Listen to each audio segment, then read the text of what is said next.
जय हिंद दोस्तों। आज जो है कि हम एनसीईआरटी बुक का जो प्रश्नावली है, एनसीईआरटी बुक का प्रश्नावली 1.2 है, इसको आज पढ़ेंगे।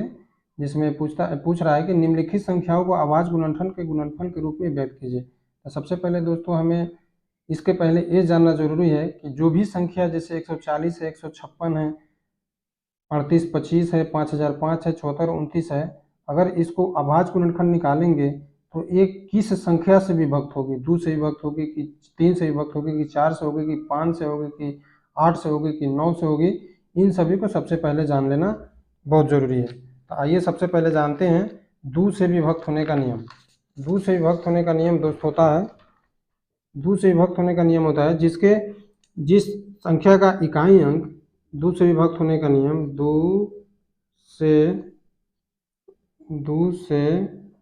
विभक्त होने का नियम। सबसे पहले है 2 से विभक्त होने का नियम, जिसका इकाई अंक जिस संख्या का इकाई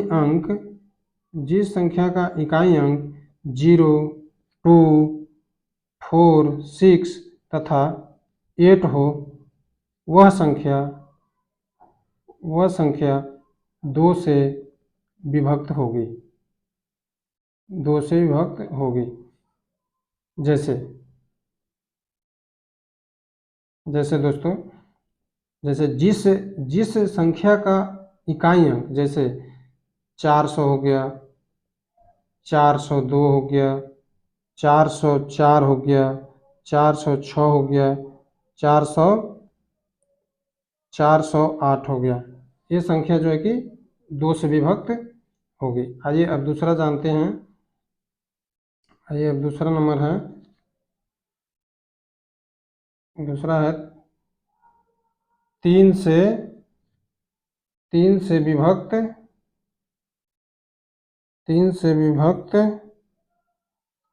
होने का नियम। 3 से विभक्त होने का नियम क्या है? कोई भी संख्या को अगर इसके अंकों का योग किसी भी संख्या का अंकों का योग 3 से विभक्त होता है तो ये 3 से विभक्त होगा। जैसे 8, 2 और 2 हो गया। अगर इसके अंकों को जोड़ते हैं, 8 और 2 10, 10 और 2 12 होगा, ये 12 आ रहा है, इसलिए 3 से विभक्त होगा। अब हो जाएगा कि 9 से विभक्त होने का नियम। देखिए दोस्तों, 9 से विभक्त होने का नियम, सेम कंडीशन इसमें भी है। किसी भी संख्या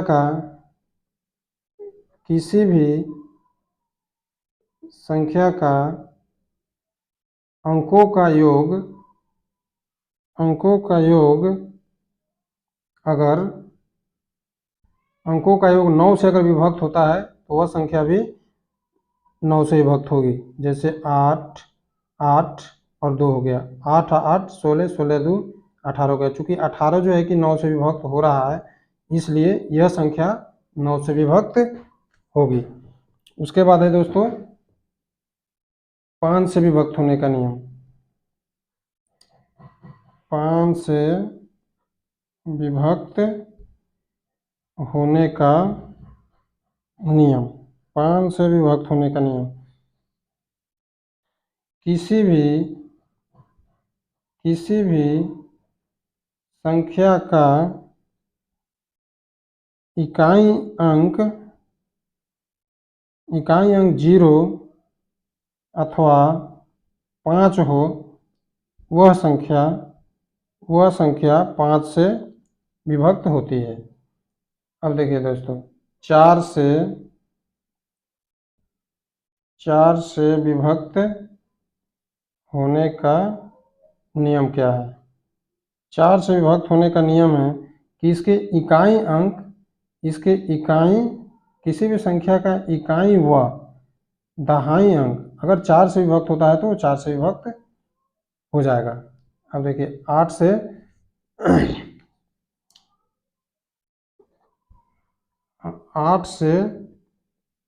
8 से विभक्त होने का नियम, 8 से विभक्त होने का नियम। किसी भी संख्या का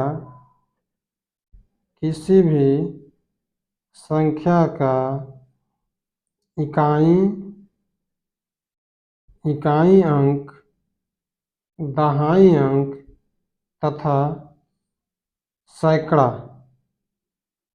के अंकों का योग, इकाई अंक, दहाई अंक तथा सैकड़ा के अंकों का योग अगर 8 से विभक्त होता है तो वह संख्या 8 से विभक्त होगी। चलिए आइए दोस्तों, ये जो है कि बेसिक नॉलेज ये जितने हैं आप नोट कर लीजिएगा, ये हमने बता दिया। आइए अब प्रश्नावली 1.2 के क्वेश्चन पे चलते हैं। देखिए दोस्तों, फर्स्ट नंबर क्वेश्चन कर रहा है निम्नलिखित संख्याओं को अभाज्य गुणनखंड के रूप में व्यक्त कीजिए। देखिए सबसे आसान है दोस्तों, इसमें ज़्यादा कोई दिमाग लगाने की जरूरत नहीं है, सबसे आसान क्वेश्चन है। और ये प्रश्नावली का जितने भी क्वेश्चन बहुत ही लाजवाब है, बहुत ही आसानी से आप इसको बना सकते हैं। तो देखिए शुरू करते हैं प्रश्नावली 1.2 के क्वेश्चन नंबर 1 का 1 नंबर क्वेश्चन 140 बोल रहा है दोस्तों, निम्नलिखित संख्याओं को अभाज्य गुणनखंडों के गुणनखंड के रूप में व्यक्त कीजिए। देखिए दोस्तों 144 का अभाज्य गुणनखंड करते हैं, 140 का दोस्तों 140 का अभाज्य गुणनखंड करते हैं। तो 2 मरतबे लगाएंगे तो कितना हो जाएगा, 7 दूना 14, 0 का 0 हो जाएगा। फिर 2 से लगाएंगे 35 दूना 70, फिर जो है कि अब 2 से लगेगा नहीं, अब जो है कि 5 से लगेगा। सबसे पहले छोटा अंक से शुरू करेंगे, फिर उससे बढ़ाएंगे, तो फिर जो है कि 7 से भी या 5 से, लेकिन यहाँ 5 से लगाएंगे। 7 पचे 35, 7 एकम 7। तो देखिए 140 का अभाज्य गुणनखंड हो जाएगा, 140 का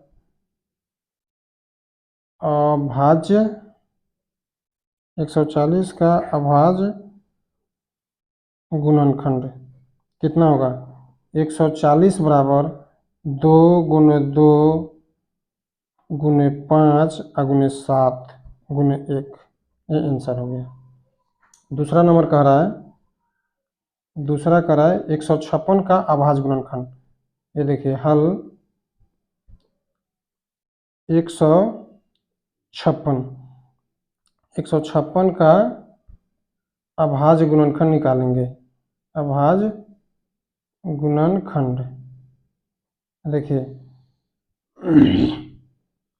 156 में जो कि है कि ये 2 से विभक्त हो रहा है, क्योंकि हम बताए थे आपको सबसे पहले कि किसी भी संख्या का इकाई अंक 0, 2, 4, 6, 0, 2, 4, 6 तथा 8 हो वह संख्या 2 से विभक्त होगी। यहाँ जो है कि 2 से विभक्त हो जाएंगे, तो 7 दूना 14, 8 दूना 16, फिर जो है कि 2 से होगी 3 दूना 6, 9 दूना 18, ये जो है कि 39 2 से नहीं होगी, 3 से होगा, 3 एकम 3 और 3 3 9, 13 3 39, ये 13 एकम 13 और 1। अब देखिए 156 बराबर हो गया 2 गुने 2 गुने 3 गुने 13 गुने 1, यही जो है कि आंसर हो गया। ये जो है कि 156 का अभाज्य गुणनखंड हो गया 2 गुने 2 गुने 3 गुने 13 गुने 1। तीसरा नंबर क्वेश्चन कह रहा है दोस्तों, तीसरा नंबर क्वेश्चन कह रहा है 38 25 का अभाज्य गुणनखंड क्या होगा।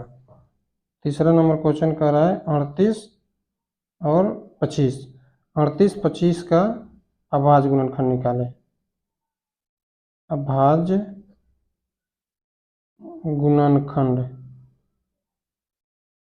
गुणनखंड निकालें।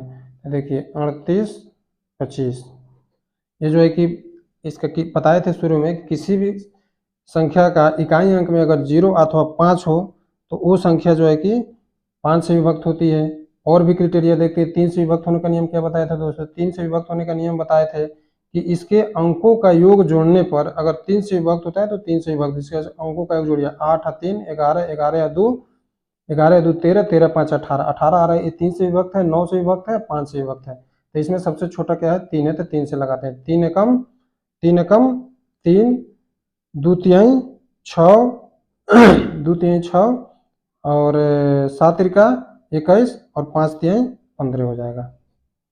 फिर जो है कि इसमें अब 3 से लग जाएगा, 4 तिहाई 12, 25 तिहाई 75।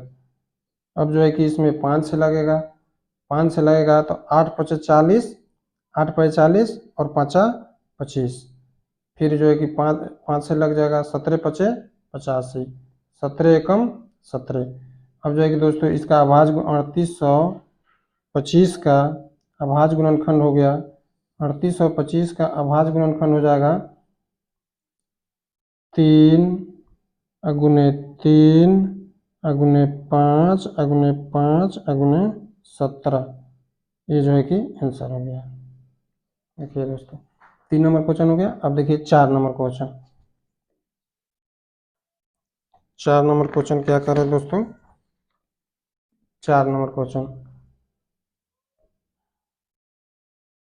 ये देखिए 4 नंबर क्वेश्चन में कह रहा है 5005 का अभाज्य गुणनखंड निकालिए। तो देखिए 5005 है, इसके इकाई अंक में क्या है, 5 है, 5 गुना 10 है, 3 से विभक्त होगा नहीं, 2 से विभक्त होगा नहीं, फिर 9 से विभक्त होगा नहीं, 4 से विभक्त होगा नहीं, तो ये जो है कि 5 से विभक्त होगा। 5 एकम 5, 0 का 0, 5 एकम 5। ये देखिए अब जो है कि ये जो है कि अब डायरेक्ट जो है कि 7 से विभक्त होगा। 7 एकम 7, 7 एकम 7, 4 तिहाई 12, सॉरी 7 एकम 7, 7 चौका 28, 7 चौका 28 और 7 तिरका 21 कट गया। ये देखिए 143 हो गया। 143 में जो है कि ये जो है 11 से कटेगा, 11 एकम 11, 11 तिहाई 33, 13 एकम 13 1। अब देखिए 5005 का अभाज्य गुणनखंड हो गया 5 अगुने 7 अगुने 11 अगुने 13 अगुने 1। यही जो है कि इसका आंसर हो गया। आगे देखिए 2 नंबर क्वेश्चन कर रहा है दोस्तों, 2 नंबर क्वेश्चन कर रहा है कि पूर्णांकों के निम्नलिखित युग्मों के एचसीएम और एलसीएम ज्ञात कीजिए तथा इसकी जांच कीजिए कि दो संख्याओं का गुणनफल एचसीएम गुने एलसीएम होता है। ये भी सेम क्वेश्चन है। तो देखिए 2 नंबर क्वेश्चन का 1 नंबर बनाते हैं। 26 और कितना है, 91 है। 26 और 91 है। तो सबसे पहले इसमें हम 26 और 91 का अभाज्य गुणनखंड निकालेंगे, फिर इससे एचसीएफ निकालेंगे, फिर एचसीएफ निकालेंगे, एलसीएम निकालेंगे, एचसीएफ निकालेंगे, फिर इसका जांच करेंगे। इसमें बोल रहा है कि जांच कीजिए कि दो संख्याओं का गुणनफल एचसीएफ गुने एलसीएम। इसका एक सूत्र होता है, जानते होइएगा, पहली संख्या गुने दूसरी संख्या बराबर एचसीएफ गुने एलसीएफ। तो चलिए पहले हम 26 का हल लिख देते हैं। 26 का अभाज्य गुणनखंड निकालते हैं। 13 दूना 26, 13 एकम 13, 91 का निकाल देते हैं। ये जो है कि 7 से लगेगा, 13 सत्ते 91, 13 एकम 13। देखिए 26 का जो है कि 26 का अभाज्य गुणनखंड कितना आ गया, 2 अगुने 13 अगुने 1, और 91 का अभाज्य गुणनखंड हो जाएगा 7 अगुना 13 अगुना 1। देखिए एचसीएफ का मतलब होता है हाईएस्ट कॉमन फैक्टर, जो दोनों में मौजूद हो। 2 जो है कि दोनों में मौजूद नहीं है, 7 जो है कि दोनों में मौजूद नहीं है, 13 जो है कि दोनों में मौजूद है, और 1 भी जो नहीं होता है। एचसीएफ हो जाएगा 13 आंसर।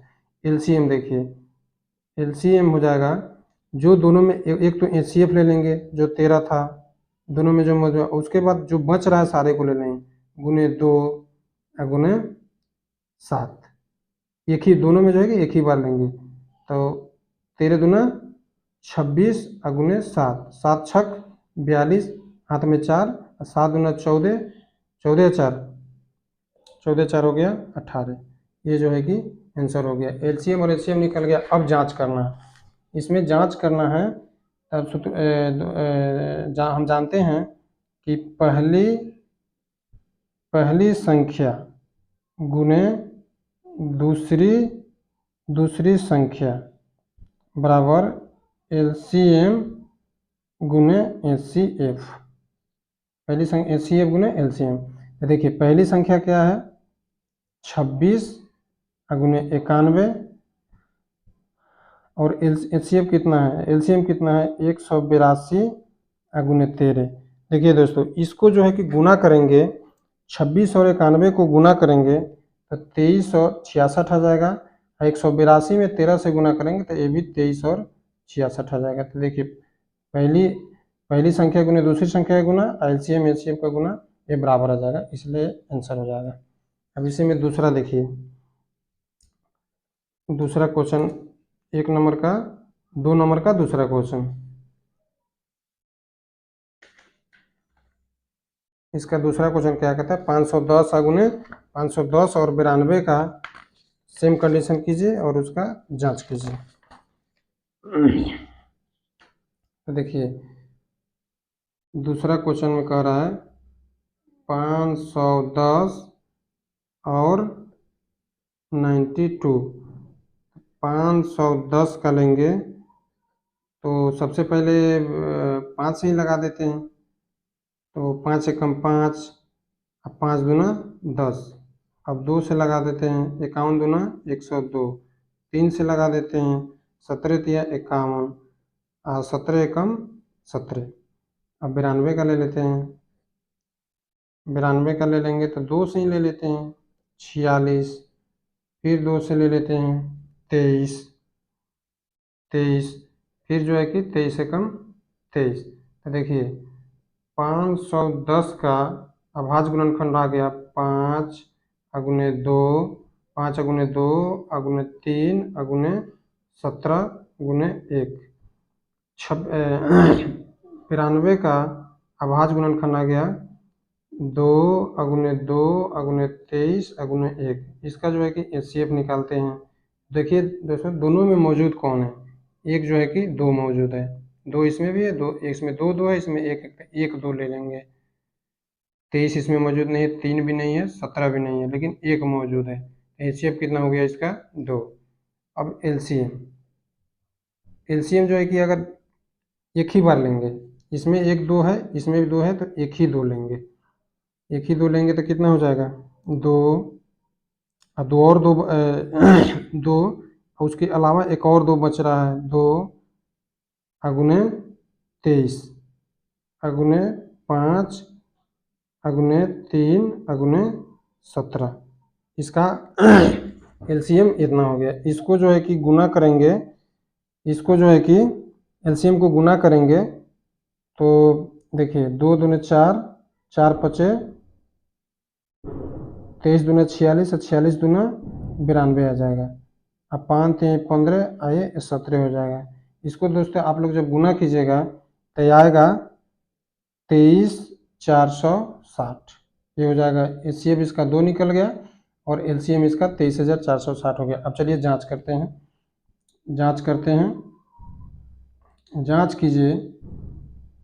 जांच कीजिए कि पहली संख्या गुने दूसरी संख्या बराबर LCM गुने HCF होता है। ये देखिए पहली संख्या इसका कितना है 510 गुने 92 और LCM कितना है 23,460 और गुने 23,460 और गुने HCF कितना है 2। तो इसको और इसको गुना कीजिएगा तो कितना आएगा बराबर ही आएगा, इसलिए ये भी आंसर हो गया। आइए तीसरा नंबर क्वेश्चन क्या कह रहा है। तीसरा नंबर कह रहा है 336।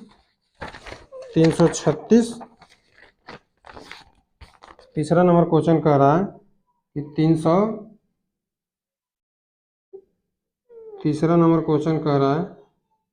336 और 54 का अभाज्य गुणन निकाल के उसको जांच कीजिए। तो देखिए 336 का ले लेते हैं।